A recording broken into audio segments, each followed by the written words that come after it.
Hey guys, welcome to Drew Tutorial. If you are new here, special welcome.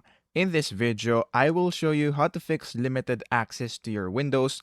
So the first thing that we are going to do is to go into our search bar and then search for run and then open it right here.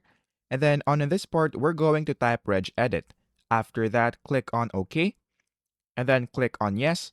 And then in this part, what we're going to do is to go into this file path.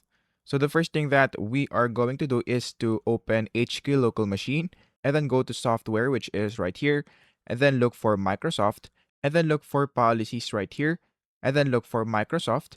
And then in this part, we're looking for Windows Defender. Once you see Windows Defender right here, what we're going to do is to delete it. So right click on it and then click on the delete button. After that, click on yes. And then after you do that, what we're going to do next is to go into our search bar and then search for run again. And then in this part, we're now going to type gpedit.msc and then click on OK. And then in this part, once you're now here, what we're going to do next is to look for administrative templates. So look for administrative templates right here and then open it. And then in this part, we're going to look for Windows components. So we're going to click that also.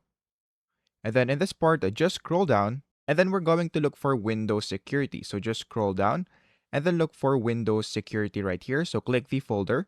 And then in this part, you will see this virus and threat protection. So we're going to double click on it. And then in this part, you will see this hide the virus and threat protection area. So we're going to right click on it and then click on edit. And then in this part, make sure that you set it to not configured. After that, click on apply and then OK. And then after that, go into our search bar and then search for CMD and then run it as administrator. After that, click on yes. And then we're going to type gp update /force and then click on enter. After that, all you have to do is to wait for it to finish. And then once you do that, just restart your PC by going here on the Windows icon and then clicking the restart button. Once you restart it, that should fix your problem. So that is basically it.